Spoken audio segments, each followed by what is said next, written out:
Well दोस्तों, स्वागत है आपका डे 2 के साथ में। कल हम लोगों ने बात की थी molecularity and order of reaction के बारे में। भरोसा बैच का ये दूसरा क्लास और भरोसा बना के रखिए, बेहतरीन कंटेंट आपको मिलने वाला है। आज हम लोग बात करने वाले हैं जीरो ऑर्डर रिएक्शन के बारे में। इस यूट्यूब वाले पूरे बैच में सारी इंपॉर्टेंट चीजें आपको करा रहे हैं और ये सारी चीजें कोर्स में भी आपको अवेलेबल मिलेंगी, तो बिल्कुल भी टेंशन लेने की जरूरत नहीं है भाई। ठीक है, चलिए शुरू करते हैं। बाकी कोर्स में बहुत सारी चीजें अलग से भी बना रहे हैं। ओवरऑल ये जो पूरा भरोसामंद बैच है, इसमें इतना कंटेंट है कि आप 75 में 75 का कर पाओगे।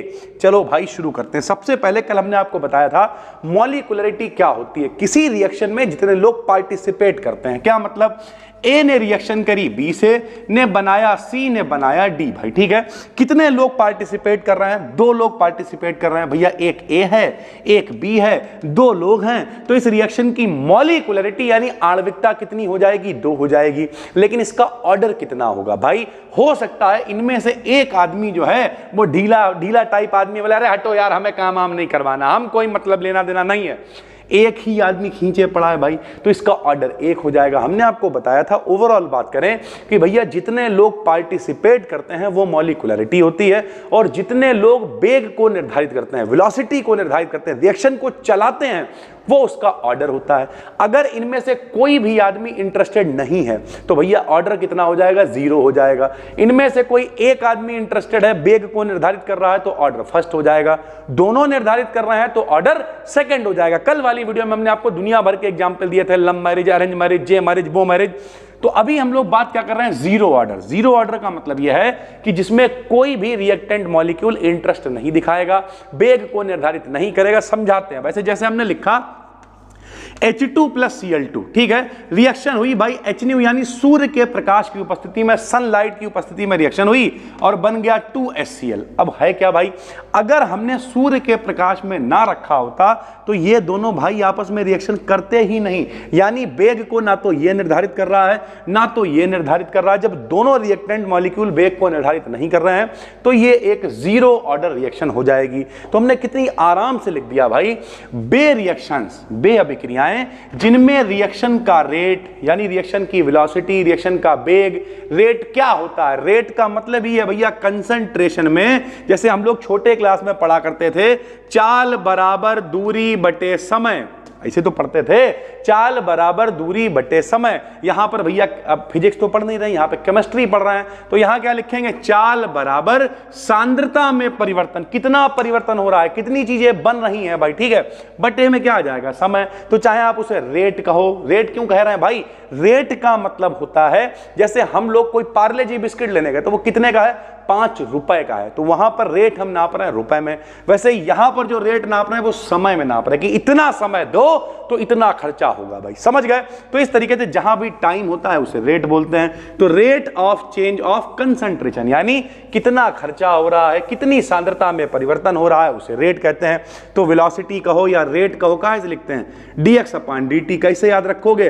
फिजिक्स में चाल बराबर दूरी बटे समय होता था, यहां पे चाल बराबर सांद्रता बटे समय होगा। सांद्रता समझते हो? कोई चीज कितनी ज्यादा गाढ़ी है, कितनी खर्च हो रही है, उसे सांद्रता यानी कंसंट्रेशन कहते हैं भाई, ठीक है। तो वे रिएक्शंस जिनमें रिएक्शन का रेट रिएक्टेंट्स के कंसंट्रेशन पर डिपेंड नहीं करता। एक रिएक्टेंट पर डिपेंड करता तो फर्स्ट ऑर्डर होता, 2 रिएक्टेंट पर डिपेंड करता तो सेकंड ऑर्डर होता। यहां रिएक्टेंट पे डिपेंड ही नहीं कर रहा है, रिएक्टेंट के कंसंट्रेशन पर डिपेंड ही नहीं कर रहा है, तो ये रिएक्शन क्या कहलाएगी? जीरो ऑर्डर रिएक्शन कहलाती है। अब रिएक्शन का रेट या वेलोसिटी कैसे लिखोगे तो बता चुके हैं भैया कि dx/dt, चाल बराबर दूरी बटे समय से याद रखो, या फिर कह सकते हैं velocity equals to change in concentration upon time भाई, ठीक, क्योंकि केमिस्ट्री है तो यहां पे खर्चे की बात करेंगे, सांद्रता की बात करेंगे भाई, ठीक। कह रहा भैया जो वेग है, वेलोसिटी जो है यानी रिएक्शन का जो वेग है, dx/dt है यानी जो v है वो निर्भर कर रहा है किस पर? किसी पे नहीं। किस पे निर्भर नहीं कर रहा है? रिएक्टेंट मॉलिक्यूल के कंसंट्रेशन। सब लोग समझो भैया, जो सांद्रता होती है, जो कंसंट्रेशन होता है, अब आप सेकेंड ईयर में आ गए, थोड़ा सा तो समझो यार। जैसे अगर ए के ऊपर ऐसे करके हम लोग ब्रैकेट लगा दें तो इसे पढ़ते हैं ए कंसंट्रेशन, ये सांद्रता का निशान होता है, ये कंसंट्रेशन का निशान होता है भाई, ठीक है। तो कह रहा है जो वेलोसिटी है यानी जो dx/dt है यानी जो रेट है वो रिएक्टेंट के कंसंट्रेशन पर डिपेंड नहीं कर रहा है, नहीं कर रहा तो रिएक्टेंट की पावर कितनी लगा दी, 0। डिपेंड करने के लिए डायरेक्टली प्रोपोर्शनल का निशान लगाते हैं। जैसे हम कहें मेरा बोलना डायरेक्टली प्रोपोर्शनल है आपके लिखने के, हम जितना ज्यादा बोलेंगे आप उतना ज्यादा लिखोगे, हम कम बोलेंगे आप कम लिखोगे, तो डायरेक्टली प्रोपोर्शनल। जब कोई चीज किसी पर निर्भर करती है तो ऐसे प्रोपोर्शन का साइन लगाते हैं भाई, ठीक है। तो हमने इन्होंने क्या कहा कि भैया जीरो ऑर्डर रिएक्शन है, यानी जो वेलोसिटी है, जो रेट है, जो अभिक्रिया का वेग है, वो रिएक्टेंट के कंसंट्रेशन पर डिपेंड ही नहीं करेगा, क्योंकि जीरो का मतलब किसी पर डिपेंड नहीं करेगा।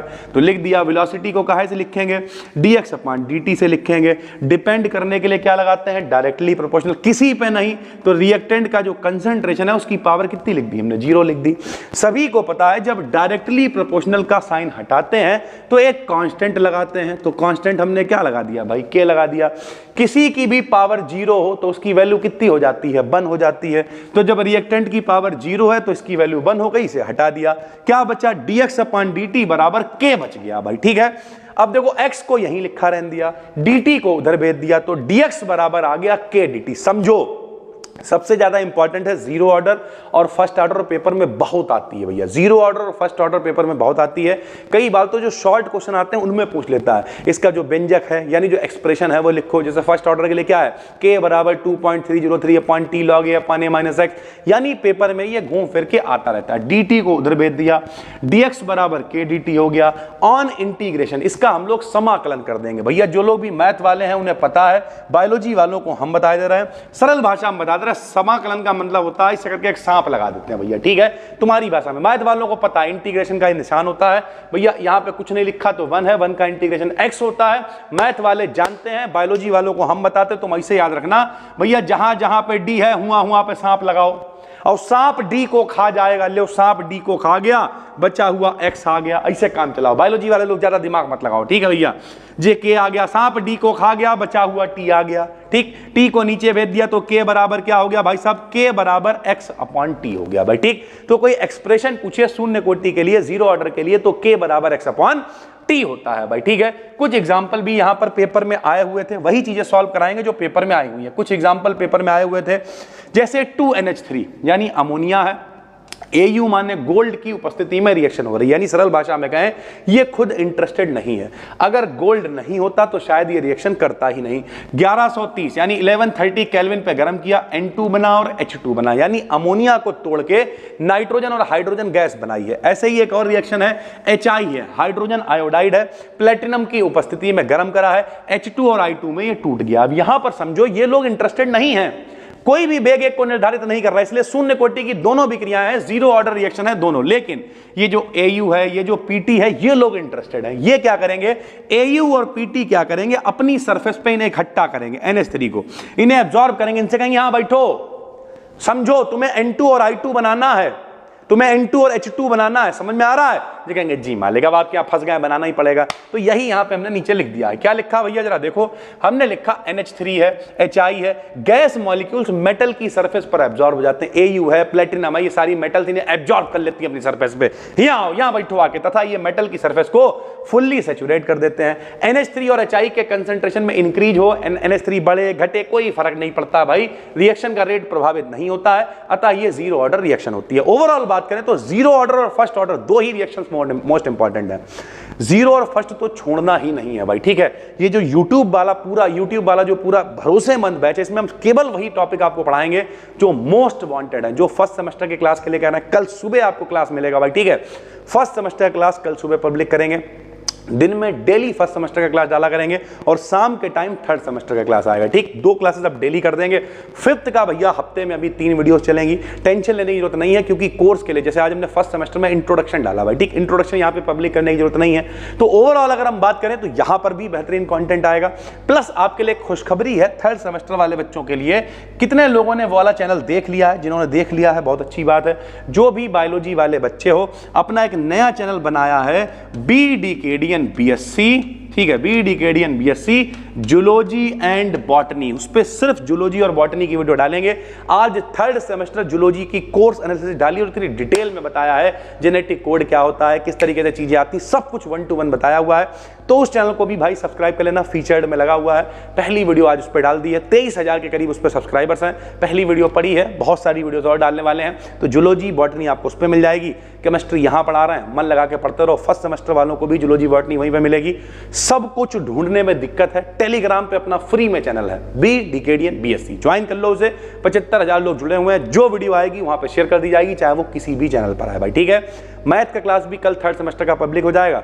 फिजिक्स कल पब्लिक होगी कहां, बी डीकेडियन BSc वाले चैनल पर। यानी ओवरऑल सारे क्लासेस आपका स्टार्ट है। अभी एक बच्चे ने कमेंट किया था सर आप रेगुलर नहीं है, भाई रेगुलर है। कल भी वीडियो आई थी, आज भी आई है। अब डेली रात में 9 बजे आपको थर्ड सेमेस्टर की वीडियो केमिस्ट्री की मिला करेगी। दिन में डालेंगे फर्स्ट सेमेस्टर। बाकी फिर मिलते हैं, तब तक के लिए धन्यवाद, थैंक यू।